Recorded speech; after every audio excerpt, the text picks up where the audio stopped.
Hello students, आज की class के अंदर हम RSCIT का चैप्टर नंबर 9 स्टडी करेंगे, जिसका नाम है नागरिक केंद्रित सेवाओं की जानकारी, जहां पर हम कॉमन सर्विसेज देखेंगे जो सिटीजन्स को दी जाती हैं, जिनमें से सबसे पहले एक है आधार सेवाएं। आधार सर्विसेज की हम बात करके चलें तो आधार सर्विस क्या है? एक विशिष्ट पहचान है जो कि इंडियन गवर्नमेंट ने हर एक व्यक्ति को यहाँ पर प्रदान की है।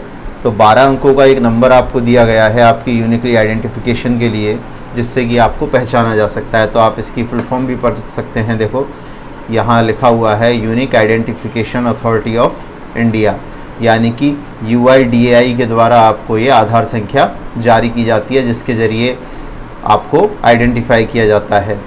यूनिक नंबर होता है, यानी कि पूरे इंडिया में किसी और व्यक्ति से ये नंबर मैच नहीं होगा।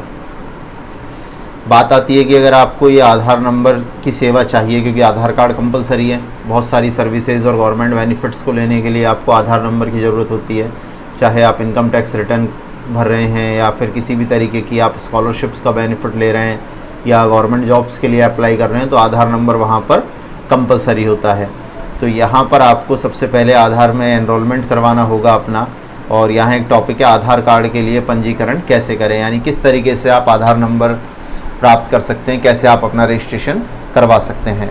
तो यहाँ पर हम देखें कि अगर आपको आधार नंबर चाहिए तो आपको कुछ डॉक्यूमेंट्स चाहिए होंगे जो आपकी आइडेंटिफिकेशन के लिए काम लिए जाएंगे, और इन डॉक्यूमेंट्स को लेकर आप नज़दीकी ई-मित्र सेवा केंद्र या फिर आधार कार्ड केंद्र, जहाँ पर आधार नंबर आपको दिया जा सके, वहाँ आप जाएंगे और अपना आधार नंबर क्या कर लेंगे, प्राप्त करेंगे। प्राप्त करने का तरीका क्या है कि यहाँ पर आधार के लिए अप्लाई किया जाएगा। अप्लाई करते समय आपके सारे डॉक्यूमेंट वेरीफाई होंगे। आपकी यहाँ पर जैसे आप देख सकते हैं कि आपकी फिंगरप्रिंट और आइरिस, यानी कि आपकी रेटिना स्कैन यहाँ से होगी। आपकी फ़ोटो ली जाएगी लेटेस्ट वेब कैमरा के ज़रिए, जो ऑनलाइन अपलोड होगी वेबसाइट के ऊपर। और ये सारी चीज़ें करने के बाद आपको एक एनरोलमेंट स्लिप दे दी जाएगी, जिसे हम बोलते हैं एक्नॉलेजमेंट स्लिप। ये एक प्रूफ होगा कि आपने आधार के लिए अप्लाई किया है, लेकिन ये आपके लिए आधार नंबर नहीं है। यहाँ पर एक संख्या ज़रूर होगी जिससे आपको पहचाना जा सकता है, लेकिन कुछ दिन बाद आपको आधार कार्ड का नंबर अलॉट कर दिया जाएगा, फिर आप उसे किसी भी सर्विस में यूज कर सकते हैं। नेक्स्ट टॉपिक की हम बात करके चलें तो यहाँ पर है आधार अपडेशन, यानी किस तरीके से आप आधार को अपडेट करवा सकते हो। देखिए, जब आप आधार कार्ड बनवाते हो तो कई सारी गलतियाँ उसमें रह जाती हैं आधार कार्ड बनवाते समय, ठीक है। तो उसमें अगर आप सुधार करवाना चाहते हो तो यहाँ पर आपको करना क्या है, पहला तरीका है यहाँ पर ऑनलाइन मेथड। आप क्या करो, https://uidai.gov.in, ये सब आपको ब्राउज़र में टाइप करना है, जैसे कि गूगल क्रोम, UC, फायरफॉक्स, जो भी आप काम में ले रहे हो उसमें आप टाइप करोगे और टाइप करके आप वेबसाइट पर पहुंच जाओगे। वेबसाइट पर आपको अपडेट के ऑप्शन मिल जाते हैं। इसके अलावा ऑफलाइन मेथड में आप क्या करोगे कि आप ये सारा विवरण डाक सेवा के ज़रिए भी भेज सकते हो। अगर आपके पास ऑनलाइन फैसिलिटी नहीं है तो आप अपने कुछ डॉक्यूमेंट और जो भी करेक्शंस आपको करवाने हैं वो सब आप यहाँ पर इनको ऑफिस में इनके भेज सकते हो। कहाँ पर? UIDAI के ऑफिस में आपको ये सेंड करना होता है। फ़िलहाल हम चर्चा करेंगे किसके बारे में, ऑनलाइन विधि का उपयोग करके अपडेट कैसे कर सकते हैं। तो देखिए, यहाँ पर आप क्या करेंगे, किसी भी समय डिटेल्स में संशोधन कर सकते हैं, और इनके अंदर आप देखिए अपना मोबाइल नंबर का उपयोग करके क्या करेंगे, लॉगिन।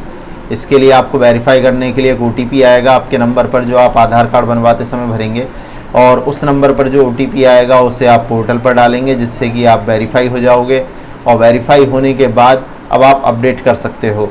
तो यहाँ पर आपको क्या करना है, ऑफिशियल पोर्टल पर जाना है, फिर अपडेट आधार डाटा बटन पर क्लिक करना है, ठीक है। अब क्या क्या चीज़ें अपलोड हो सकती हैं उनके बारे में हम बात कर लेते हैं, ठीक है।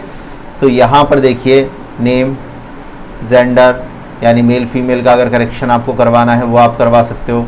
डेट ऑफ बर्थ आपकी गलत है तो DOB चेंज हो जाएगी, एड्रेस चेंज हो जाएगा, मोबाइल चेंज हो जाएगा और ईमेल चेंज हो जाएगा। लेकिन कहीं भी इसमें ऐसा नहीं है कि मेरी फ़ोटो अच्छी नहीं आ रही है, फ़ोटो चेंज हो जाएगी। फ़ोटो चेंज नहीं हो सकती आपकी, फिंगरप्रिंट चेंज नहीं हो सकते, रेटिना चेंज नहीं हो सकते। तो आपकी जो बायोमेट्रिक वाली चीज़ें हैं वो चेंज नहीं हो सकती। बाकी यहाँ डॉक्यूमेंट रिलेटेड कोई एरर है तो वो आप यहाँ पे सही करवा सकते हैं। एक आपका आधार नंबर जो एक बार आपके लिए अलॉट हो गया वो दोबारा कभी भी यहाँ पर चेंज नहीं होगा। और बाकी की चीज़ें भी चेंज करवाने के लिए, यानी जैसे नेम, जेंडर, DOB, एड्रेस, इनके लिए भी आपको क्या देना पड़ेगा, कोई ना कोई प्रूफ देना पड़ेगा, गवर्नमेंट डॉक्यूमेंट आपको दिखाना पड़ेगा जिसके आधार पर ये चेंजेज किए जा सकते हैं। और ये डॉक्यूमेंट स्कैन होंगे, पीडीएफ फॉर्मेट में सबमिट होंगे, उसके बाद इन्हें वेरीफाई किया जाएगा। और यहाँ जब आप एक अपडेट करेंगे तो अपडेट रिक्वेस्ट नंबर आप देख सकते हैं स्क्रीन पे, यूआरएन एक जनरेट होगा। यूआरएन का इस्तेमाल करके आप स्टेटस भी चेक कर सकते हैं अपना आधार कार्ड का। फॉर एग्जांपल मैंने अपना मोबाइल नंबर चेंज करवाया, अब मुझे चेक करना है कि वो चेंज हुआ है नहीं हुआ, या फिर मेरी डीओबी गलत थी वो मैंने चेंज करवा ली, अब मैं देखना चाहता हूँ कि वो डीओबी करेक्ट हुई है या नहीं हुई है, तो यूआरएन नंबर को मैं पोर्टल पे भरूंगा और फिर मैं उसे चेक कर पाऊँगा। थर्ड टॉपिक की तरफ बढ़ते हैं और इसमें है बैंक खाते के साथ आधार कार्ड को लिंक कैसे करें। देखिए आजकल ज़्यादातर सारी की सारी सब्सिडी और स्कॉलरशिप के अमाउंट आपके बैंक अकाउंट में आते हैं, तो गवर्नमेंट कहती है कि जब तक आपका बैंक अकाउंट किससे अटैच नहीं होगा, आधार कार्ड से, तब तक हम आपको ये बेनिफिट नहीं देंगे। ठीक है, तो इस केस में आपको क्या करना पड़ेगा, अपने आधार नंबर को बैंक खाते से लिंक करवाना पड़ेगा। दो तरीके से हो सकता है। नंबर एक, नेट बैंकिंग के जरिए। अगर आपने ऑनलाइन बैंकिंग ले रखी है जहाँ बैंक ने आपको यूज़र नेम पासवर्ड दे रखे हैं, तो बैंक की वेबसाइट पे जाइए, लॉगिन कीजिए और वहाँ आपको ऑप्शन मिल जाएगा, आप अपडेट कर दीजिए आधार का विवरण भर के। इसके अलावा आप आवेदन पत्र भरकर भी आप बैंक में जमा करवा सकते हैं। वहाँ से आप एक फॉर्म लीजिए आधार नंबर अपडेट करने का बैंक से, उसमें आप करेक्शंस मतलब अपनी डिटेल्स डालिए और वहाँ पर जो बैंक ऑफिसर उसे दे दीजिए, वो अपडेट कर देंगे। ऑनलाइन अपडेट के बारे में जैसा कि हमने अभी बात किया था, तो आप क्या करेंगे, आप बैंक की वेबसाइट में लॉगिन करेंगे और आपको अपडेट आधार कार्ड डिटेल्स या फिर आधार कार्ड सीडिंग, एक और यहाँ पर शब्द सुन लीजिए, सीडिंग आपको देखने को मिलेगा। सीडिंग का मतलब क्या है कि आप आधार कार्ड की एंट्री दर्ज कर रहे हो। ठीक है, यहाँ पर आप ऑप्शन का यूज़ करेंगे, 12 अंकों का आधार नंबर डाल के आपको क्या करना है, सबमिट करना है। ठीक है, और सबमिट करने के बाद एसएमएस के जरिए आपको वेरिफिकेशन यहाँ पर मिल जाएगी और आधार कार्ड आपका लिंक हो जाएगा। बार बार नहीं करना होता, वन टाइम प्रोसेस होती है। फोर्थ पॉइंट है यहाँ पर आधार के बारे में सुरक्षा संबंधित आशंकाएं। ठीक है, कौन कौन से सेफ्टी कंसर्न्स होते हैं किससे रिलेटेड, आधार कार्ड से रिलेटेड, जिनकी हम बात कर लेते हैं। देखिए, तो आधार कार्ड आजकल सभी जगह स्वीकार किया जाता है, कहीं भी आप आईडी प्रूफ के रूप में से काम में ले सकते हैं। आपके पास और कुछ हो या ना हो, आधार कार्ड से काम आपका चल जाएगा। और ये आधार कार्ड 5 साल के बच्चे का भी बन सकता है, यानी उसकी भी एक यूनिक आइडेंटिफिकेशन हो सकती है। तो देखिए, आपको आधार कार्ड का नंबर या उसकी प्रिंटेड कॉपी हर किसी के साथ शेयर नहीं करनी है।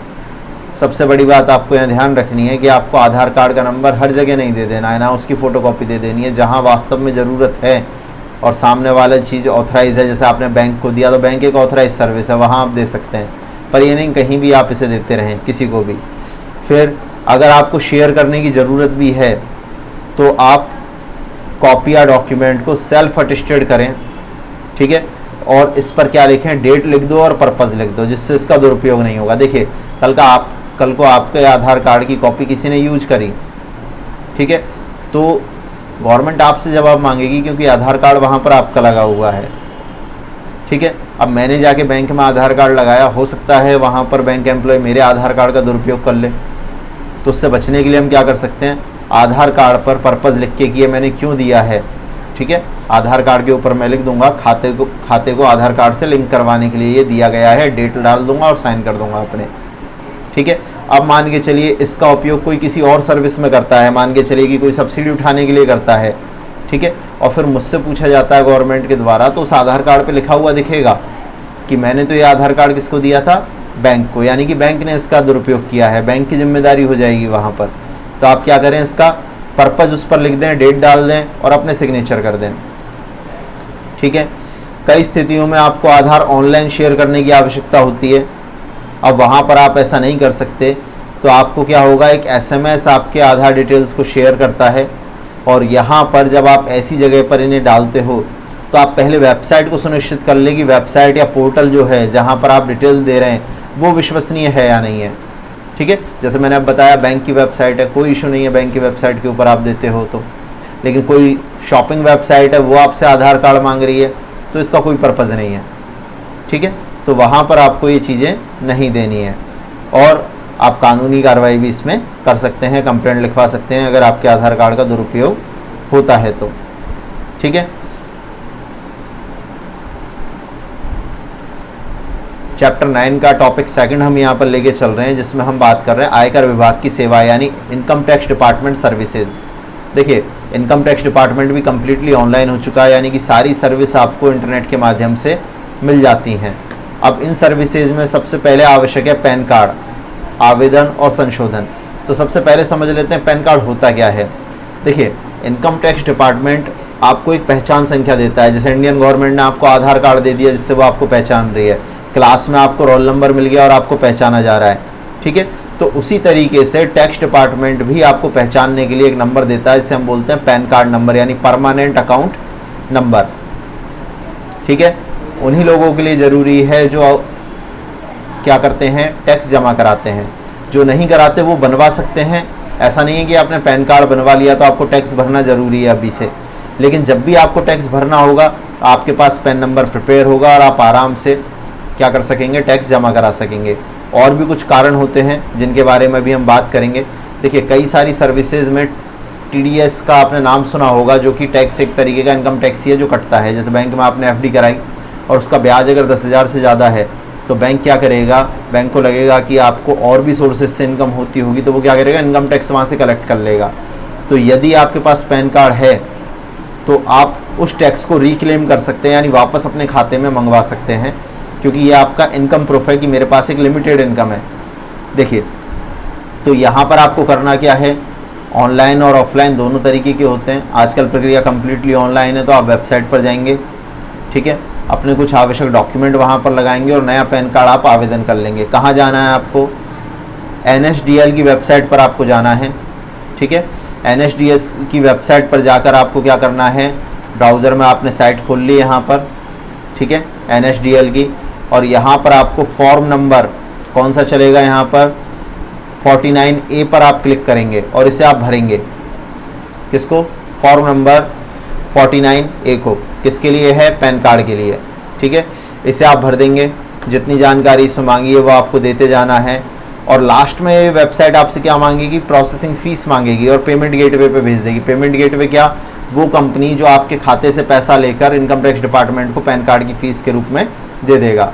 अब इसके भुगतान के लिए बहुत सारे ऑप्शन है, आप debit card, credit card, internet banking और इवन UPI तक आप काम में ले सकते हैं, और उसके ज़रिए भी आप यहाँ पर क्या कर सकते हैं, पेमेंट कर सकते हैं। पैन कार्ड की एक गवर्नमेंट फ़ीस होती है जो आपको पे करनी होती है।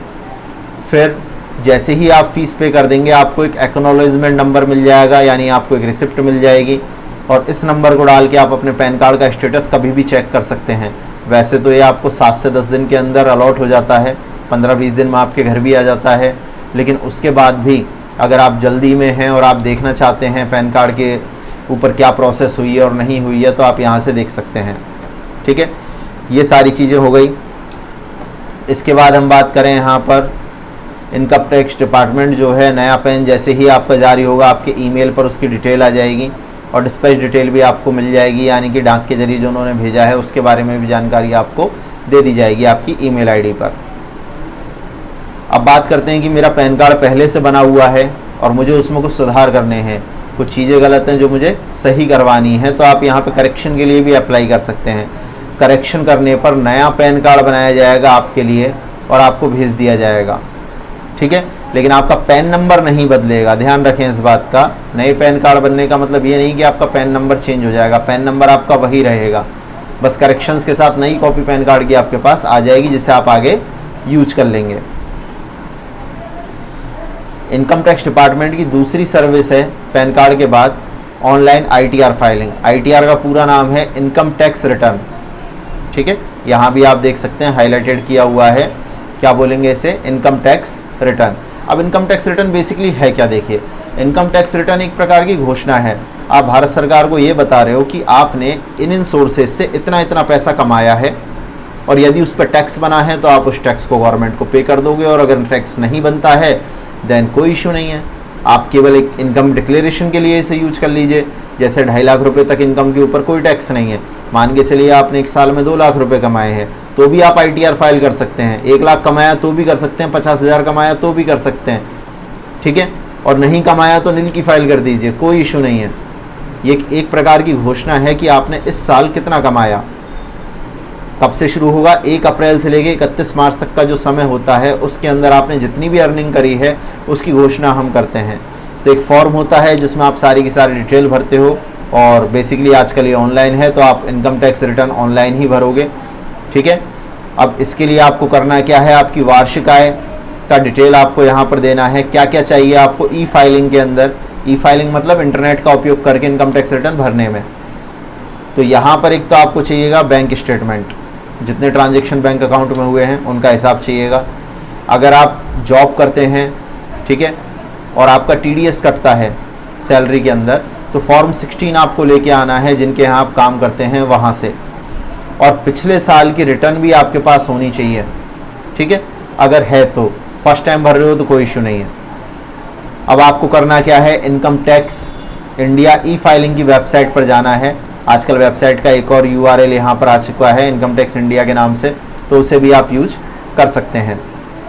तो आपको यहाँ पर ITR का ऑप्शन चुनना है। यहाँ आपको डेफिनेटली पैन कार्ड चाहिएगा, बिना पैन कार्ड के आप इनकम टैक्स रिटर्न फाइल नहीं कर सकते हैं। और इनकम टैक्स रिटर्न कंपलसरी होती है अगर आपको लोन लेना है, चाहे कार के लिए लेना है आपको, चाहे घर के लिए लेना है, चाहे बिजनेस के लिए लेना है। क्योंकि गवर्नमेंट को जब तक इनकम प्रूफ ही नहीं मिलेगा आपका, जो भी लोन देने वाली कंपनी या बैंक है उसे जब तक इनकम प्रूफ नहीं मिलेगा आपका, वो आपको लोन अप्रूव नहीं करेगी, ठीक है। तो देखिए, तो यहाँ पर आपको करना क्या है, आप रिटर्न प्रिपरेशन सॉफ्टवेयर को डाउनलोड कर सकते हैं और डिटेल्स भर सकते हैं उसके अंदर, या फिर दूसरा होता है कि आप ऑनलाइन रिटर्न भी कर सकते हैं। तो हम यहाँ पर पहले विकल्प के साथ चल रहे हैं जिसमें है to upload ITR please follow below steps. क्या करना है, अपने PC के अंदर आपको असेसमेंट ईयर के लिए डाउनलोड पेज से ITR प्रिपरेशन सॉफ्टवेयर डाउनलोड करना है। ऑफलाइन हो जाएगा ये आपके पास, एक बार आपने नेट कनेक्ट किया, डाउनलोड हो गया, फिर आप इसे यूज़ कर सकते हो। डाउनलोड किए गए सॉफ्टवेयर का उपयोग रिटर्न के लिए आपको करना है। अपनी सारी की सारी जानकारी आपको इसके अंदर गणना करके भरनी है और डेटा को क्या करना है, सेव करना है। किस प्रारूप में? आपको XML के अंदर रिटर्न का डेटा सेव करना है। फिर ई फाइलिंग की वेबसाइट पर जाना है, एक बटन मिलेगा आपको अपलोड रिटर्न, और जो फाइल आपने बना के सेव की थी XML वाली उसे आपको अपलोड कर देना है, ठीक है। और अपलोड करने के बाद आपको यहाँ पर सबमिट बटन पर क्लिक करना है और इस तरीके से आपकी ITR क्या हो जाएगी, एक मैसेज आ जाएगा कि आपने सक्सेसफुली क्या कर दिया है, सबमिट कर दिया है। अब यहाँ पर ITR V5 को आप क्या कर सकते हो, डाउनलोड भी कर सकते हो। ईमेल पर भी आपके पास जानकारी आ जाएगी, और अगर आप डिजिटली साइंड सर्टिफाइड भी चाहते हो तो ये भी आप यहाँ पर अपलोड कर सकते हो, लेकिन इसके लिए आपको डिजिटल सिग्नेचर्स की आवश्यकता होगी।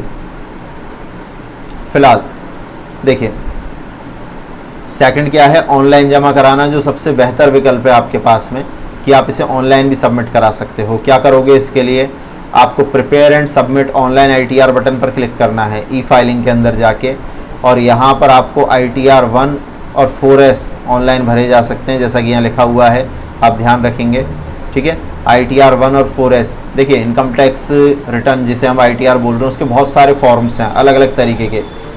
अब जिस तरीके की आपकी इनकम है उसके अकॉर्डिंग आपको एक फॉर्म सेलेक्ट करना पड़ता है। तो ऑनलाइन में फ़िलहाल 2 ही अवेलेबल है, बाकी के ऑफलाइन में है। तो आप बस असेसमेंट ईयर चुनेंगे, सबमिट बटन पर क्लिक कर देंगे, जितनी डिटेल्स है वो सब आप यहाँ पर भरेंगे, और भरने के बाद आपको वेरिफिकेशन मैसेज यहाँ पर आ जाएगा। थर्ड चीज़ है कि अगर आपने ITR पहले से भर रखी है, ठीक है, और आप क्या करना चाहते हैं, पुरानी ITR को पुनः प्राप्त करना चाहते हैं, आपको कॉपी चाहिए पिछले साल वाली, तो आप क्या करेंगे, यहाँ पर ई फाइलिंग के अंदर आप टैक्स रिटर्न देखने के लिए व्यू रिटर्न फॉर्म्स पर क्लिक करेंगे। देखिए यहाँ आपको दिखाया भी गया है, देखिए अपलोड रिटर्न आ रहा है, व्यू फॉर्म्स आ रहा है, ठीक है। और यहाँ देखिए डैशबोर्ड पर ही आपको ऑप्शन मिल रहा है व्यू रिटर्न और ब्लिक फॉर्म्स, तो यहाँ जाइए, ठीक है।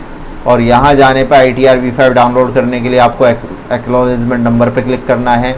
ई वेरीफाई विकल्प भी आप चुन सकते हैं, ठीक है। और इसके ज़रिए देखिए यहाँ पर आपको डिटेल दिख रही होगी आपके पैन नंबर सहित जो आपने रिटर्न भरी है, ठीक है। तो यहाँ पर डाउनलोड करने के लिए आप दोनों में से कोई भी एक ऑप्शन सेलेक्ट कर सकते हैं। देन यहाँ आपको देखिए लिंक देखने को मिल रही है, इस लिंक पर आप क्लिक करेंगे और डाउनलोड प्रक्रिया आपकी स्टार्ट हो जाएगी। अब क्योंकि डॉक्यूमेंट पासवर्ड प्रोटेक्टेड होता है, गवर्नमेंट क्या चाहती है, देखो कोई भी डाउनलोड करके यूज़ ना कर ले, तो आपका पासवर्ड लोअर लेटर अल्फ़ाबेट में आपके पैन नंबर के साथ क्या होगी, जन्म की तिथि होगी। जो भी आपका पैन नंबर है वो आपको भरना है, साथ में आपको डेट ऑफ बर्थ आपकी भरनी है, ठीक है। और आपका डॉक्यूमेंट ओपन हो जाएगा, यानी इनकम टैक्स रिटर्न की जो आपकी कॉपी है पिछले साल वाली वो आप खोल सकते हो।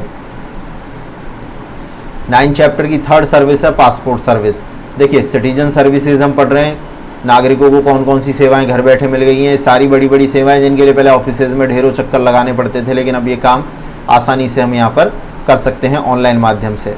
तो देखिए पासपोर्ट सेवा के लिए आवेदन, तो पासपोर्ट के लिए आवेदन आप कैसे कर सकते हैं, तो आपको पासपोर्ट सेवा केंद्र यानी कि PSK यहाँ पर जाना पड़ता था, लेकिन अब आप क्या कर सकते हैं, passportindia.gov.in ये वेबसाइट है पासपोर्ट बनाने वाले डिपार्टमेंट की, इस पर आप जाएंगे, ठीक है, अपने डॉक्यूमेंट अपलोड करेंगे, आप भुगतान कर सकते हैं, अपॉइंटमेंट बुकिंग कर सकते हैं, ARN की रिसिप्ट आप प्राप्त कर सकते हैं, ठीक है। और बाद में आसानी से पासपोर्ट सेवा केंद्र यानी PSK पासपोर्ट सर्विस का जो ऑफिस है कियोस्क है, वहाँ से आप इसे प्रोसेस करवा सकते हैं।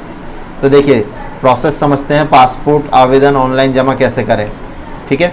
फॉरेन कंट्रीज़ में आपको जाना है तो डेफिनेटली आपको पासपोर्ट की नीड होती है, तो इसे बनवाने के लिए एक लॉन्ग प्रोसेस होती है, लेकिन अब ऑनलाइन की वजह से काफ़ी सरल हो गई है। क्या करना है, पासपोर्ट सेवा पर लॉगिन या रजिस्टर आपको करना है, बना हुआ है तो लॉगिन, अदरवाइज़ रजिस्टर करिए आप किस पर, पासपोर्ट सेवा पर। तो आपको वेबसाइट पर जाकर अकाउंट बनाना है, अकाउंट बनाने के बाद आपको यूज़र नेम और पासवर्ड मिल जाएंगे, उनका आप यूज कीजिए। आप एप्लीकेशन का टाइप यहाँ पर चुन सकते हैं, ठीक है। एप्लीकेशन के टाइप में जैसे कि नया पासपोर्ट है, डिप्लोमेटिक पासपोर्ट है, ऑफिशियल पासपोर्ट जिसे हम बोलते हैं, पुलिस क्लियरेंस प्रमाण पत्र है, पहचान प्रमाण सर्टिफिकेट है, ये सारे आप विकल्प यहाँ पर चुन सकते हैं 1 बाय 1, ठीक है। और यहाँ पर सबमिट भी आप यहाँ पर इसे कर सकते हैं। सिंपली आपको एक फ़ाइल करना पड़ेगा ऑनलाइन फॉर्म, जैसा कि सारी सर्विसेज के अंदर आपको करना पड़ता है। एक ऑनलाइन फॉर्म भरिए, जो डेटा आपसे मांगते जा रहे हैं वो देते जाइए, ये सब करके आप सबमिट कर दीजिए। इसके बाद चौथी स्टेप आती है अपॉइंटमेंट की तिथि का निर्धारण। देखिए आपको कई सारे स्लॉट उपलब्ध करवाए जाते हैं, आप अपनी सुविधा के अनुसार चुन लीजिए कि आप इस दिन जाकर क्या कर सकते हैं, अपने डॉक्यूमेंट्स को वेरीफाई करवा सकते हैं। तो आपको पासपोर्ट सेवा केंद्र से एक अपॉइंटमेंट लेनी है और वहाँ आपको खुद को जाना पड़ेगा अपने ओरिजिनल डॉक्यूमेंट्स लेकर, और वहाँ पर वो आपको सारी की सारी फॉर्म के विवरण को देखेंगे, ठीक है। ARN, file number, applicant name, ये सारी चीज़ें वो वेरीफाई करेंगे, ठीक है। और ये सारी चीज़ें वेरीफाई करने के बाद आपको अपॉइंटमेंट यहाँ पर दे देंगे, ठीक है। अब यहाँ पर आपको एक काम और करना होता है ऑनलाइन पेमेंट का। जो पासपोर्ट बनने की फ़ीस है वो आपको जमा करानी पड़ेगी गवर्नमेंट को, तो वो आप यहाँ पर ऑनलाइन पे कर सकते हैं। और इसके बाद आपको ऑफिस बुला लिया जाएगा एक निश्चित समय के ऊपर, और वहाँ पर आप क्या करेंगे, अपने पासपोर्ट की वेरिफिकेशन करवा सकेंगे, अपने डॉक्यूमेंट वेरीफाई करवा पाएंगे। 4th सर्विस में आते हैं इस चैप्टर की, जिसका नाम क्या है, टिकट बुकिंग सर्विस। ये भी आपको यहाँ पर मिल गई है। तो इनमें सबसे पहले आ गए हम इंडियन रेल की टिकट बुकिंग सर्विस के ऊपर। तो देखिए पंजीकरण व sign in, registration and sign in. तो इसके लिए आपको क्या करना है, IRCTC, ध्यान से सुन लीजिए, IRCTC Indian railway catering and tourism corporation, ये वेबसाइट है इंडियन रेलवे की ऑफिशियल, जहाँ से आप रजिस्ट्रेशन कर सकते हैं, यानी कि टिकट रिजर्व कर सकते हैं। अब इसके लिए देखो आपको चाहिए क्या, आपको user name, password, gender, DOB, address, security question, email number, ये सारी चीज़ें आपको चाहिए। तो कॉमन प्रोसेस है जिसके ज़रिए आप क्या कर सकते हैं, यहाँ पर अपने अकाउंट को कनेक्ट कर सकते हैं। एक चीज़ और, SMS और ईमेल वेरिफिकेशन कंपलसरी है, यानी जैसे ही आप अकाउंट बनाएंगे आपके मोबाइल पर एक OTP आएगा, वो वेरीफाई करवाना है। एक OTP आपके ईमेल अकाउंट पे जाएगा, वो आपको वेरीफाई करवाना है। उसके बाद ही आप इस सेवा को काम में ले पाएंगे। ईमेल और मोबाइल नंबर दोनों यहाँ पर कंपलसरी कंटेंट है, ठीक है। अब देखें हम यहाँ पर सेकंड, एक बार आपने अकाउंट बना लिया आप टिकट बुक कर पाएंगे। और अगर आपके टिकट बुक हैं तो यहाँ एक सर्विस आती है PNR का पूरा नाम पैसेंजर नेम रिकॉर्ड। जैसे ही आप कोई सीट बुक करते हैं तो आपको एक यात्री संख्या दी जाती है, जैसे हम बोलते हैं PNR नंबर। जैसे बोर्ड ने आपको एक रोल नंबर दिया आपकी पहचान के लिए, वैसे ही एक यात्री संख्या आपको मिलती है, जिसे PNR नंबर हम बोलते हैं, पैसेंजर नेम रिकॉर्ड, ठीक है। और प्रत्येक टिकट के लिए ये यूनिक होता है, यानी हर टिकट पर आपको PNR मिलेगा। अब ऐसा नहीं है कि आपका PNR एक ही रहेगा और लाइफ टाइम वही चलेगा, नहीं। अगर आपने 5 टिकट लिए हैं तो 5 के PNR आपके अलग अलग ही होंगे, तो ये एक तरीके से आप मान लो टिकट नंबर हो गया आपका PNR नंबर यहाँ पर। तो आप indianrail.gov.in की साइट पर जा सकते हैं, सीधा ऑप्शन मिलता है PNR स्टेटस का, बस नंबर भरो और गेट स्टेटस पर क्लिक कर दो। आपको सीट मिली नहीं मिली है, कौन से कोच में अलॉट हुई है, क्या स्थिति है, वेटिंग क्लियर हुई है नहीं हुई है, वो सारी चीज़ें आपको यहाँ पर देखने को मिल जाएंगी। अगर आपने ऑनलाइन बुक किया है, ऑफलाइन वाली सेवा के लिए था ये, ऑनलाइन वाली का भी चेक कर सकते हो ऊपर वाले ऑप्शन पे PNR स्टेटस पे। अगर आपने ऑनलाइन बुक किया है तो क्रेडेंशियल यानी आपके यूज़र नेम पासवर्ड का यूज़ कीजिए और PNR स्टेटस चेक कर लीजिए। बुक टिकट हिस्ट्री के अंदर आपको पुराने टिकट्स मिल जाएंगे और PNR का स्टेटस भी आपको डायरेक्टली देखने को मिल जाएगा।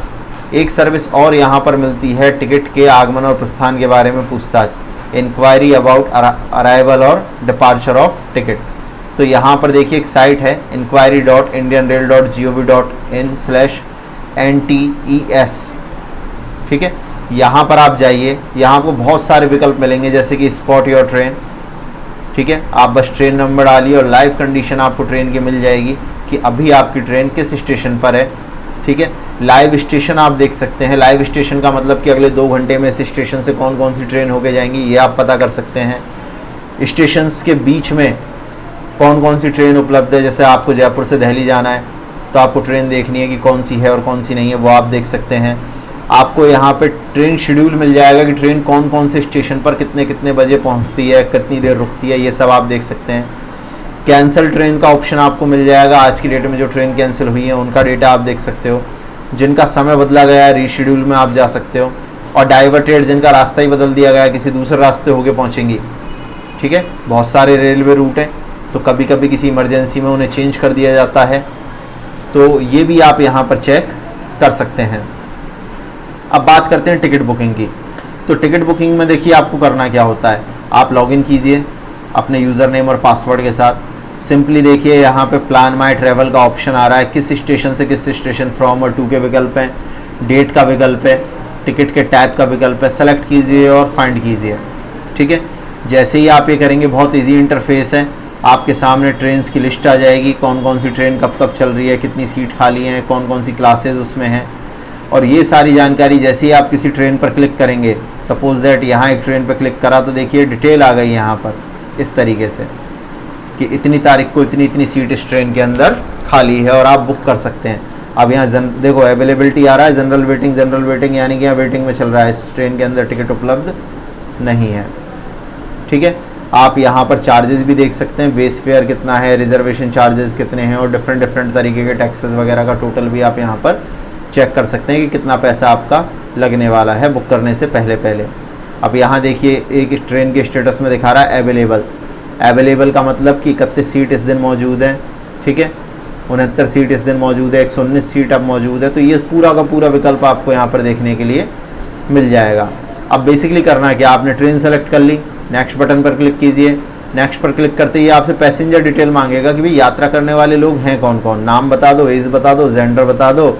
अगर वर्थ का प्रेफरेंस है कि भाई सबसे नीचे वाली चाहिए, मिडिल चाहिए, अपर चाहिए, विंडो साइड चाहिए, तो जो भी आपके ऑप्शन है वो आप यहाँ पे सेलेक्ट कर लो। सीनियर सिटीजन है तो आप मार्क कर दो, उन्हें बेसिकली लोअर बर्थ इजीली दे दी जाती है, ठीक है। नेशनलिटी आई जाएगी, आईडी कार्ड नंबर आजकल तो नहीं मांगा जाता, पहले मांगा जाता था, पुराना पोर्टल है तो यहाँ पर आपको आईडी नंबर भी फिल करना पड़ेगा अपना, ठीक है।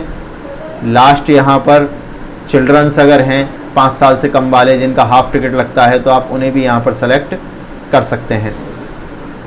नेक्स्ट, जैसे ही आप ये डिटेल भरेंगे, सबमिट करेंगे, पेमेंट करेंगे तो इस तरीके का टिकट आपका बन के आ जाएगा पेमेंट करते ही, और आप इसे यूज़ कर पाएंगे यात्रा करने के लिए। इसी पोर्टल पर आपको एक सर्विस और यहाँ मिल जाती है, कैंसिलेशन ऑफ ई टिकट। अगर आपने ई टिकट बुक करा है और आप उसे कैंसिल करना चाहते हैं तो आप वेबसाइट पर जाइए, IRCTC की बुक टिकट पर जाइए और वहाँ पर आपको कैंसिल का ऑप्शन मिल जाएगा। यूज़ करते हुए आप क्या कर दीजिए, कैंसिल कर दीजिए टिकट को, इजीली आपका पैसा रिफ़ंड हो जाएगा। यहाँ पर कुछ चार्जेस ज़रूर कटेंगे लेकिन आपको पैसा मिल जाएगा। नेक्स्ट, बुकिंग के अंदर हम बात करके चल रहे हैं RSRTC की। RSRTC क्या है? ये राजस्थान रोडवेज पथ परिवहन निगम है। आप देख सकते हैं यहाँ पर पूरा नाम इसका इमेज पर ही लिखा हुआ है। तो ये क्या है? राजस्थान की एक सर्विस है जिसमें आप रोडवेज बस के टिकट बुक करवा सकते हैं घर बैठे हुए। तो इसके लिए आपको करना क्या है, rsrtconline.rajasthan.gov.in की वेबसाइट पर जाइए, अपना अकाउंट क्रिएट कीजिए, नए यूज़र हैं तो रजिस्टर कीजिए अपने आप को, और इसके बाद आप यहाँ पे बस का शेड्यूल देख सकते हैं। व्यू बस शेड्यूल पर क्लिक करेंगे, फ्रॉम और टू की डिटेल आपसे पूछेगा और जितनी भी बस उस रूट पर अवेलेबल है उनकी लिस्ट आ जाएगी। जैसा कि आप इमेज में देख पा रहे हैं, फ्रॉम में मैंने भरा जयपुर और टू में मैंने भरा क्या, बीकानेर। मुझे जयपुर से बीकानेर जाना है, डेट दे दी मैंने, बस सर्विस का मैंने कोई टाइप नहीं दिया, एनी यानी कैसी भी बस मुझे चल जाएगी, एसी नॉन एसी स्लीपर कोई इशू नहीं है मेरे लिए। यहाँ पर इसने बताया देखो इस तारीख को इतने इतने बजे, ठीक है, ये बस का ओरिजिन और ये यहाँ पर इसका डिपार्ट टाइम इतने बजे चलेगी, ठीक है। एक्सप्रेस बस है, रूट बीकानेर का है और कहाँ होके जाएगी, रतनगढ़, एक नोखा, काफ़ी सारे रूट्स हैं वो इसने दिखा दिए। फेयर पे क्लिक करोगे फेयर मिल जाएगा, यानी किराए के बारे में जानकारी मिल जाएगी। शो अवेलेबिलिटी पे क्लिक करा तो ये आपको बता देगा कितनी सीट खाली है, और टिकट बुक करना चाहोगे तो बुक कर सकते हो। बुकिंग के लिए क्या करना है, वही यूज़र और आईडी और पासवर्ड से लॉगिन करना है। देन सीट अवेलेबिलिटी में बुक टिकट पर आपको क्लिक करना है। अवेलेबिलिटी का पता लगाने के बाद सिंपली आपको नेम, जेंडर, ठीक है, ये सारी चीज़ें एज वगैरह फिल करनी है यहाँ पर, और आपका टिकट यहाँ पर रजिस्टर हो जाएगा। पेमेंट करने के बाद में आप ऑनलाइन यहाँ पे भी कर सकते हैं। अब अगर आप टिकट से यात्रा नहीं करना चाहते तो आप कैंसिल करा सकते हैं। सिंपली इसी वेबसाइट पर आइए, माई टिकट्स में जाइए और कैंसिलेशन का ऑप्शन आपको मिल जाएगा, ठीक है, और आप टिकट को क्या कर सकेंगे, कैंसिल कर सकेंगे। इसके लिए कुछ सिंपल फॉर्म है, ये डिटेल ज़्यादातर आपको भरी मिल जाएगी, आपको भरने की कोई खास नीड नहीं है। और आप यहाँ पर टिकट को डायरेक्टली क्या कर दीजिए, कैंसिल कर दीजिए। आपका रिफ़ंड का स्टेटस यहाँ पर आ जाएगा। चार्जेस डेफिनेटली कटेंगे, ऐसा नहीं है कि यहाँ भी रिफ़ंड के चार्जेस नहीं कटते हैं, ठीक है। अब कितने कटते हैं उसे आप साइट पर आराम से देख लीजिए, टाइम से ये अपडेट होते रहते हैं। तो यहाँ पर जब भी आप बुकिंग के समय आपको क्या चाहिएगा, एक आईडी कार्ड चाहिएगा। फिजिकल वेरिफिकेशन के लिए आईडी कार्ड देखा भी जा सकता है। नेक्स्ट की हम बात करके चलते हैं यहाँ पर नेशनल वोटर सर्विस पोर्टल, 5वीं सर्विस की हम बात करके चल रहे हैं इस चैप्टर के अंदर। तो पहले क्या होता था कि जब आपको अपना वोटर आइडेंटिटी कार्ड बनवाना होता था तो बहुत सारे आपको चक्कर लगाने पड़ते थे, ठीक है, सरकारी ऑफिसेज़ के। तो वो सर्विस भी अब आपको ऑनलाइन मिल गई है, जिसका नाम क्या है, नेशनल वोटर सर्विस पोर्टल, ठीक है, यानी NVSP.in की वेबसाइट पर आप जाइए और यहाँ पर आप इलेक्शन कमीशन इंडिया ने ये सर्विस आपको दी है, और इसके ज़रिए आप क्या कर सकते हैं, मतदाता सूची में अपनी डिटेल देख सकते हैं, रजिस्ट्रेशन करवा सकते हैं। हिंदी और अंग्रेज़ी दोनों में आपको आवेदन मिल गया। यहाँ पर आपके आधार नंबर को आप इलेक्ट्रॉनिक फ़ोटो आइडेंटिटी कार्ड के अंदर ऐड भी कर सकते हैं, इलेक्शन फ़ोटो आईडी कार्ड के अंदर। इसके अलावा आप इलेक्ट्रॉनिक वोटिंग मशीन का भी ऑप्शन यहाँ पर, आप लघु फिल्म भी यहाँ पर दी हुई है कि कैसे आप उसे चला के देख सकते हो, तो आपको एक छोटी सी ट्रेनिंग मिल जाएगी। सबसे पहले यहाँ पर एक सर्विस है कि सूची के अंदर नाम कैसे खोजें, यानी search name in electoral roll, ठीक है। तो यहाँ पर आप मतदाता सूची के अंदर नाम कैसे खोजेंगे, तो आपको सिंपल NVSP की वेबसाइट के होम पेज पर जाना है और सूची में नाम खोजने की आपको लिंक मिल जाएगी, क्लिक कर दीजिए। कॉमन डिटेल्स आपको भरनी है और यहाँ पर कॉमन डिटेल्स भर के आप आराम से क्या कर सकते हैं, अपना नाम यहाँ पर ढूंढ सकते हैं। 2 ऑप्शन आपको ये देता है, एक आपके विवरण के माध्यम से, एक आपको EPIC के माध्यम से। EPIC आपको जनरेट होती है रजिस्ट्रेशन के टाइम पे, आप उससे भी ढूंढ सकते हैं, और आप चाहें तो नाम, फादर नेम, इन डिटेल्स के ज़रिए भी आप ढूंढ सकते हैं। फिर अपने बूथ AC और PC को कैसे जानें, तो देखो AC क्या है, असेंबली है आपकी, PC क्या है, पार्लियामेंट है, ठीक है।